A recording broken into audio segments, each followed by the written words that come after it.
سلام سلام كبرى تخاتلت ليلو تي في خميس أنا حكم تمليسنا مزينا كمالنا لومي حزنا مزينا زلنا حتر زبالة مدب بزعبا حارة مريت تجراي سراويت حيل سلام تجراي تي بي اف زملكتيو سراويت حيل سلام تجراي مستزلو خونتات طعمي تنفاس زي هب نتجراي ناب أزيو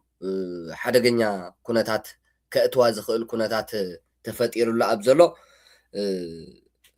أخل زخونة حبريتا أكيبو أخل زخونة عقم سراويت ونينو بقع سراويت هانيسو بوليتيكاو بقعاتو وتهدراو بقعاتو زرقاقص وتهدر هانيسو نتግራይ ንምክልኻል نتግራይ ንምድሓን ካብ ሻዕብያን ካብ ጨቆን ትመራሕቲ ህወሓትን ነፃ ንምግባራ ዝተፈላለየ ምንቅስቃስ ይገብር ከም ዘሎ ሓቢሩ ኣሎ ትግራይ ከምዚ ኢላ ክትቅፅል ኣይትኽእልን እያ ትግራይ ሻዕብያ ሙሉእ ብሙሉእ ተቆፃፂርዋ ኣሳርን ተኣሳርን ኮይና ትግራይ ካብ ኤርትራ ዝገደደት ዓዲ እናኾነት ትግራይ ካብ ኩለን ክልላት ኢትዮጵያ ተፈልያ ካብ ኢትዮጵያ ጠቕሊላ እናወፀት ናብ ትኸደሉ ኣይ ምስ ሻዕብያ ኣይ ምስ ኢትዮጵያ ንበይና ኣብ ገደል ገምገም ገደል ትረኣየሉ ዘላ ኩነታት ተፈጢሩ ኣሎ ስለዚ ነዚ ስቂኢለ ኣይርእን እየ ይብላ ኣሎ ሰራዊት ሓይሊ ሰላም ትግራይ ስቂኢለ ክሪኦ ኣይክእልን እየ ስለዚ ንህዝበይ ከድሕን ትግራይ እውን ከድሕን ካብ ትሕቲ ምሕደራ ሻዕብያ እውን ነፃ ክገብራን ትግራይ እኹል ዓቕምን እኹል ምድላውን ወዲእ ኣለኹ ገይረ ኣለኹ ይብላ ኣሎ ሰራዊት ሓይሊ ሰላም ትግራይ መዓልታዊ ሓደሽቲ ኣብ ምቕባል መዓልታዊ ኣፅዋራት ምስ ኣፅዋራቶም ምስ ዕጥቅታቶም ናብ ሰራዊት ሓይሊ ሰላም ትግራይ ዝፅምበሩ ሓደሽቲ ኣብ ትሕቲ ባህላውያን ጀነራላት ህወሓት ዝነበሩ ወተሃደራት ኣብ ምቕባል እዩ ዘሎ ምስኡ እውን መዓልታዊ ብዘይ ምቁራፅ ዳርጋ ካብቲ ህወሓትን ሻዕብያን ዝወልዕዎ ኩናት ናይ ራያን ናይ ሰሜን ምዕራብ ትግራይን ካብኡ ጀሚሩ መዓልታዊ ወተሃደራዊ ሓያል ዝኾነ ወተሃደራዊ ስልጠናታት እናተዋሃበ ይፀኒሕ ዘሎ ኣብ ሰራዊት ሓይሊ ሰላም ትግራይ ስለዚ ሰራዊት ሓይሊ ሰላም ትግራይ ምስ ፌደራል መንግስቲ ኮይኑ ድዩ ንበይኑ ኮይኑ ድዩ ትግራይ ናይ ምድሓን ስራሕቲ ኩሉ ኣፃፊፉሉ ኣፃፊፉ ከም ዘሎ ይገልፅ ኣሎ ኣብዚ ግዜ እዚ ትግራይ ኣብ ሕማቅ ኩነታት እያ ትርከብ ብሙሉኦም ናይ ለውጢ ሓይልታት ኣብ ማእኸል ትግራይ ካብ ማእኸል ትግራይ ከይወፁ ፀኒሖም እዚኦም ኣዲስ ኣበባ ተወፂኦም እዚኦም ናብ ካልእ ቦታ እንተወፂኦም ንህዝብና የንቅሕዎ ኣለዉ ንህዝብና የጉስጉስሉ ኣለዉ ዝጋደለልና ዝስዋዓልና ከይንረክብ ጥራሕና የትርፉና ኣለዉ ብሰንኮም እዩ ተባሂሉ ጨቆንቲ መራሕቲ ህወሓት ትእዛዝ ካብ ሻዕብያ ተቐቢሎም በብሓደ ይኣስርዎም ኣለዉ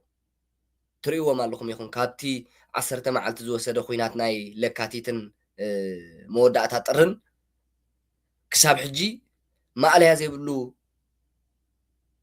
መንእሰይ ደላይ ለውጢ ኣብ ትግራይ እናተኣሰረ እዩ ካብ ሰራዊትስ በልዎ ካብ ሲቪልስ በልዎ ካብ ፖለቲከኛታትስ በልዎም ካብ ሰነ ጥበባውያንስ በልዎም ካብ ኩሉ መዓልታዊ መንእሰይ እናተኣሰረ እዩ ኣብ ትግራይ ዝረአ ዘሎ ብዘይ ምቁራፅ ክሳብ ዛ ሰዓት እዚኣ ክሳብ ዛ ሎማዓንቲ ሎሚ እኳ ሎምስ 3-4 ጋዜጠኛታት ዝተኣስርሎ ኣብ ናይ ዳሓር መደበይ ክገልፆ እየ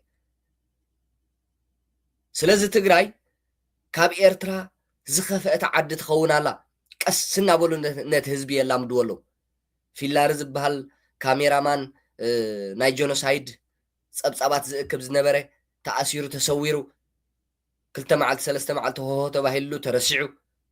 ብድሕሪኡ ከምኡ ንመሰረት ሓድሽ እውን ጎየማ ሃየ ሃየ ተባሂሉ ተረሲዑ ኣጋጣሚ ተኣስረት እውን ወፅያ ብድሕሪኡ ብርሃነ ዝበሃል ሰብ ዝሰኣነ ናቶም ልኡኹን ናቶም ባርያን ናቶም ኣጋልጋልን ዝነበረ እዛ መንገዲ ናይ ፅምዶ ሓደገኛ ትመስል ኣብ ዝበለላ ሰዓት ኣብ ትሕቲ ጉድጓድ እትየሞ ብርሃነ ሰብ ዝሰኣነ ሰብ ተባሂሉ ተረሲዑ ብድሕሪኡ ጀነራል ጉዑሽ ገብረ ንጀነራል ጉዑሽ ገብረ ሃየ ሃየ ተባሂሉ ዋላ ኣብ ሰራዊት እውን ምክፍፋል ክፈጥር ደልዩ እስከ ናብ ዲኡ ከይከይድ ኣብ ገዝኡ ይፅናሕ ኢሎም ካብ እስር ቤት ኣውፅኦሞ ዕድል ገይሩ ካብ መጭወይትን መቕተልትን ናይ ሻዕብያ ድሒኑ ኣዲስ ኣበባ ኣትዩ ብድሕሪኡ ሓንሳባይ ፀንሑን ንመምህሪ ዩኒቨርስቲ መቐለን ንፖለቲከኛን ንወናነ ማሕበራዊ ሚድያ ናይ ዩቱብ ናይ ሮማናት ነዚ ገዛ ሙሉእ መጻሕፍቲ ናይ ሰላም ገዛ ሙሉእ ንሰላም ብእርሳስ ዝጽሕፍ ብዛዕባ ድሕንነት ህዝቢ ትግራይ ብእርሳስ ዝጽሕፍ ከመይ ዝበለ ልሂቅ ምሁር ሸዊት ውዳሴ ንዕኡ እውን ኣብ ትሕቲ ጉድጓድ እትዮም ሃየ ሸዊት ሃየ ሸዊት ሃየ ሸዊት ተባሂሉ 2-3 መዓልቲ ንህለኩም ሰሙን ሓሊፉ ሸዊት ውዳሴ ኣብ ትሕቲ ጉድጓድ ኣሎ ኣብ ጸልማት እዛ ሰይቲ ባህላውያን ጀነራላት ህወሓት ዝኾነት መድህን ገብረስላሴ እውን ኣብ ጸልማት ከም ዘሎ ትገልጾ ነይራ ከይደ በፂሕየ ግን ኣብ ጸልማት መጽሓፍ ደኸም ጻልካይለስ ጸልማት ይኽነንብብ ኣይንኽእልና ኢልና ስለዚ ነቲ ሰላማዊ ቃልሲ ዝኣወጀን ሰላማዊ ቃልሲ ዝፀውዐ ውሽጢ ትግራይ ኮይኑ ከይተረፈስ ኣብ ጸልማት እትዮም ሎሚ እውን ብርሃነ ዝበሃል ጋዜጠኛ ናይ ቴሌቪዥን ትግራይ ምስኡ እውን ካልኦት መዓት ኣሉ ናይ ድምፂ ወያነ እውን ከምኡ ስለዚ እዚ ኩሉ እናኾነ ስቕ ኢለ ኣይርእን እየ በብሓደ ደለይቲ ለውጥን ብሓፈሻ ህዝቢ ትግራይ በቃ እሱርን ተኣሳርን እናኾነ ስቕ ኢለ ኣይርእን እየ ይብላሉ ሰራዊት ሓይሊ ሰላም ትግራይ ኣይሆብ ኣብ ቀረባ ግዜ እቲ ኩነታት ህዝቢ ትግራይ ዝድሕነሉ መንገዲ ቁልጡፍ ስጉምቲ ክወስድ ትፅቢት ይግበረሉ ሰራዊት ሓይሊ ሰላም ትግራይ እዚ ዘሎ ክቡራት ተኸታተልቲ ቲቪ እቲ ብዛዕባ ሰራዊት ሓይሊ ሰላም ትግራይ ዘቕረብ ዘዳለኽዎ ሕፅር ዝበለ ሓበሬታ ዓወት ንሰራዊት ሓይሊ ሰላም ትግራይ ሰላም ከዓ ንህዝቢ ትግራይ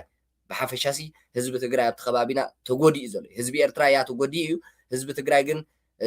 ርእይዎ ዘይፈልጥ ኣብ ዘመኑ ካልእ ስቃይ ካልእ መጉዳእቲ ካልእ ምዕፋንን ምጭዋይን ኣጋጢሞሎ ሰላም ነዚ ህዝቢ ንህዝቢ ኤርትራ ንህዝቢ ትግራይ ንህዝቢ ኢትዮጵያ ደሓን ኩኑ